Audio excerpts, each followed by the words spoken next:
Salam sejahtera untuk kita semua. Shalom. Damai di hati. Sukacita yang besar yang boleh kita rasakan. Kesempatan yang sangat indah dan mulia ini. Kita semua ada dalam sehat, kuat, umur panjang, dan kita bisa buktikan dalam keterpanggilan kita untuk merespon setia kebaikan, kasih, dan penyertaan, bahkan perlindungan Tuhan di tengah kehidupan kita. Yang tidak rasa orang so ada di minggu yang kedua di bulan Oktober. Mempersiapkan diri kita, tentu kita tetap terus terajak untuk bisa memahami lebih dalam, lebih luas, lebih tinggi, dan lebih lebar tentang kebenaran firman dalam hidup ini. Sehingga lewat tema ibadah kita, firman yang berbuah dalam ketekunan. Karena itu mari kita melihat dari bagian bacaan kita yang kita bacakan tadi tentang perumpamaan seorang penabur. Yesus menyampaikan perumpamaan ini ketika banyak orang mengikutinya. Mereka mendengarkan firman, tetapi Yesus tahu bahwa tidak semua akan sungguh-sungguh mengikuti Dia. Maka Ia memakai gambaran pertanian yang sangat familiar bagi orang Yahudi. Penabur notabene adalah menuju dan tertuju kepada Yesus. Dan semua pelayanan firman yang dia boleh melakukan. Sedangkan benih adalah firman Allah. Namun hasilnya berbeda bukan karena kualitas benih, tetapi dari jenis tanahnya, yaitu kondisi hati manusia yang diumpamakan seperti tanah yang subur ataupun yang tidak subur. Perumpamaan yang Yesus gambarkan ini dengan jelas Dia telah paparkan dalam bagian bacaan kita tadi, bahwa benih yang jatuh di pinggir jalan menunjuk pada hati yang tidak siap menerima firman. Ayat 12 yang orang baca tadi. Benih yang jatuh di pinggir jalan adalah orang-orang yang telah mendengar, lalu datanglah iblis dan mengambil firman itu dari hati mereka, supaya mereka jangan percaya dan diselamatkan. Banyak orang mendengarkan firman tetapi tidak membukakan hati untuk menerimanya.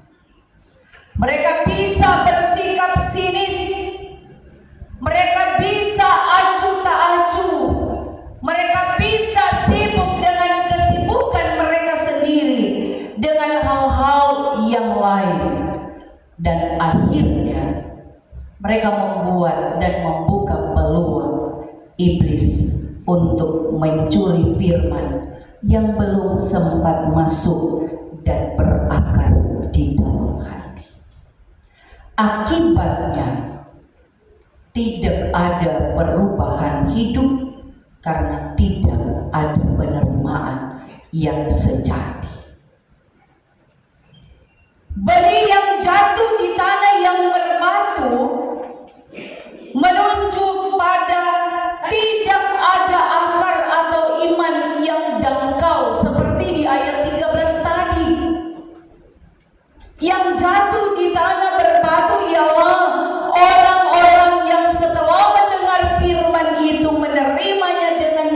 gembira, tetapi mereka tidak berakar. Ada orang yang antusias saat mendengar firman, tapi tidak membangun iman secara mendalam. Mereka tidak membaca firman secara konsisten. Mereka tidak berdoa, mereka tidak punya komunitas rohani. Dan pada akhirnya saat masalah datang mereka mudah menyerah dan meninggalkan firman. Bahkan ada yang murtad sekalipun karena tidak mampu untuk menerima setiap kenyataan hidup. Dan di ayat 14, yang jatuh di tengah semak duri ialah orang yang telah mendengar, tetapi dalam pertumbuhan selanjutnya mereka terhimpit oleh kekhawatiran, kekayaan, dan kenikmatan hidup. Dikatakan di sini benih yang jatuh di tengah semak duri menunjuk pada firman yang tertindih dengan banyaknya kekhawatiran, dengan banyaknya kecemasan, dengan banyaknya ketakutan dan kegentaran dalam hidup, sehingga kekayaan dan kenikmatan dunia yang membuat kita terperangkap dalam kehidupan ini. Banyak orang mengizinkan hal-hal duniawi dapat menguasai pikiran dan hati mereka, sehingga kekhawatiran akan masa depan, kekhawatiran tentang tekanan ekonomi, kekhawatiran tentang gaya hidup hedonis menggeserkan prioritas rohani. Akibatnya firman tidak tumbuh dan tidak menghasilkan buah dalam kehidupan kita. Konsekuensinya adalah hidup yang menderita.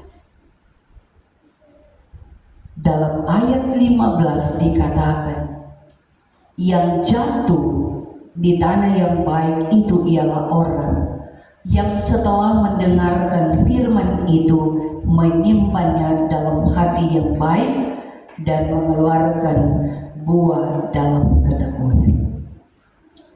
Benih yang jatuh di tanah yang baik menunjuk pada sebuah hati yang tekun, setia, taat dalam panggilan imannya. Inilah rahasia utama orang mendengar firman, bahwa dengan menyimpannya dalam hati dan berbuah dalam ketekunan, maka kata ketekunan dalam bahasa Yunani adalah hypomene, artinya bertahan, tidak menyerah, meski lambat tetap setia, meskipun tidak terlihat hasilnya. Dan ini akan menunjuk pada orang yang tetap baca firman, meskipun tidak langsung dapat rema, tetapi doa meski belum terlihat jawabannya, tapi tetap taat meskipun orang lain mencibir mereka. Karena berbuat baik sering tidak dianggap, berbuat baik sering tidak dihargai. Karena itu di medsos orang baca kan, tidak semua yang orang buat baik bisa dihargai oleh orang. Kalau begitu orang berpikir masa bodoh, nah kalau begitu mana-mana juga. Mau bikin bagus salah, mau bikin salah lebih salah. Tapi ternyata firman Tuhan mengarahkan kepada kita pada sebuah tatanan kehidupan, bahwa Tuhan menjanjikan bagi kita bahwa ketika kita mampu dapat hidup menurut firman, Allah yang dapat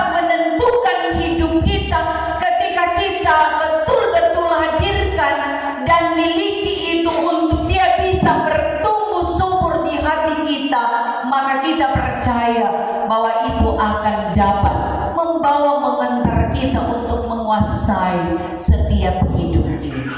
Sehingga kalau ada firman yang akan disampaikan, orangnya nak mau tersinggung. Karena ada waktu anggota jemaat kan, ketika dia mendengarkan khotbah, karena memang tuh khotbah tuh seperti itu tuh. Ketika dia mendengar, dia tidak menerima. Masih syukur kalau dia cuma pendam sendiri. Maka dia bilang ke orang, apalagi kalau dia seomar di medsos tuh. Tapi janganlah kita membalas, kita mendoakan supaya mereka bisa menerima firman dalam ketulusan hati. Karena itu di bagian bacaan ini kita diingatkan oleh Tuhan bahwa firman Allah bukan benih sulap, tetapi benih kehidupan. Ia tidak bekerja hanya dalam sekali dengar, tetapi dalam ketekunan untuk terus dipelihara dalam hidup. Tuhan tidak sedang mencari pendengar firman yang cepat terharu, tetapi penjaga firman yang tetap terus setia dan tekun dalam hidup. Pertanyaan untuk kita, hati kita termaksud tanah yang mana?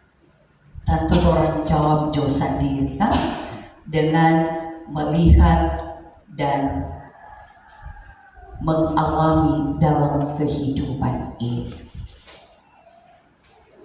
Bila hati kita keras, maka lembutkanlah.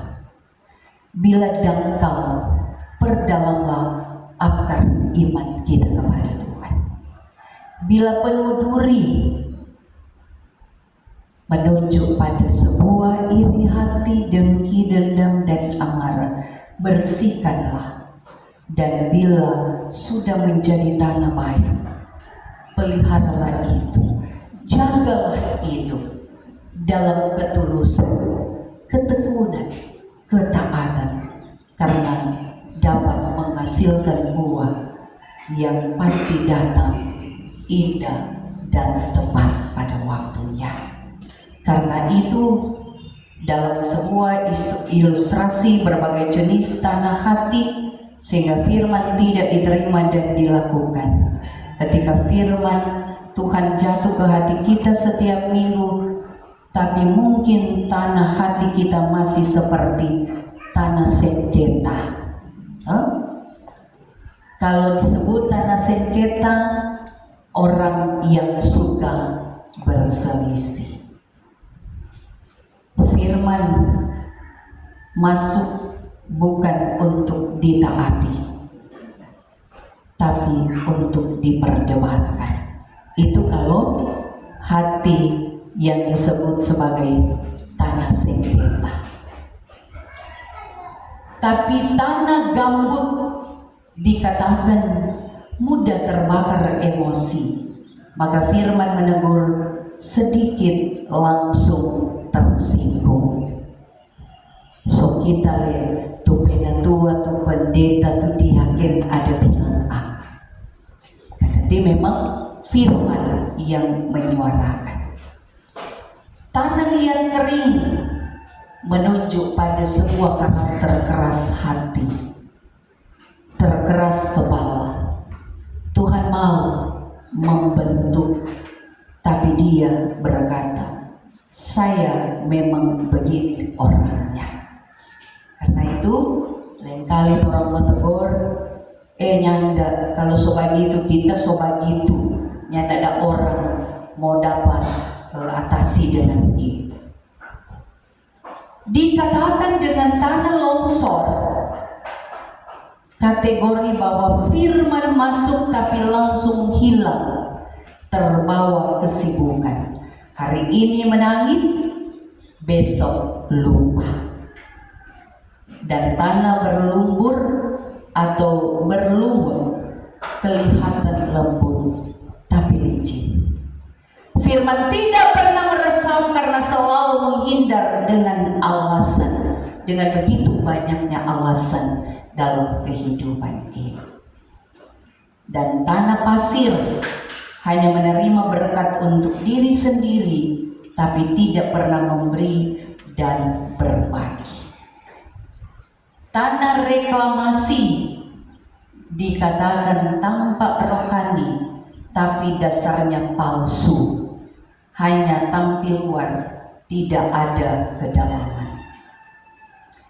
Tanah gersam berbatu tidak bisa menumbuhkan apapun dan orang lain pun tidak bertumbuh dekat dia. Itu yang dimaksud dengan tanah gersam berbatu. Dan dikatakan tanah pekuburan ini yang paling menakutkan. Firman masuk tapi langsung dikubur. Teguran dikubur dengan alasan panggilan pelayanan dikubur dengan nanti kalau sudah pensiun. Nanti kalau kita sehat dan seterusnya. Dorongan bertobat dikubur dengan Tuhan kan baik dan mengerti. Maka itu yang sering kita sampaikan. Jadi selama hati kita masih seperti tanah-tanah ini, maka firman Tuhan tidak akan pernah berbuah dan nyata dalam kita akan menikmati dalam kebersamaan hidup satu dengan yang lain. Dan karena itu firman dengan tema firman yang berbuah dalam ketekunan berarti ketika kita mendengar firman Allah, hendaklah kita mau menerimanya dalam hati yang tulus untuk membekeng bersih segala iri hati, dengki, dendam, amarah dalam hidup kita, agar kita dapat dipelihara dengan iman dan ketaatan. Dan selanjutnya, kalau kita mendengar harus menghasilkan buah rohani yang nyata, itu berarti bahwa perubahan hidup, pertumbuhan rohani, ketaatan, kasih, kesabaran, dan bahkan kita bisa memuridkan orang lain untuk menikmati. Semua ini membutuhkan kesabaran, semua ini membutuhkan keteguhan, dan semua ini membutuhkan ketekunan. Dan ini adalah gambaran dari kehidupan orang percaya yang sejati, yang tidak hanya mendengar tetapi juga menghidupkan firman Tuhan sampai Tuhan datang kedua kalinya. Tuhan Yesus memberkati.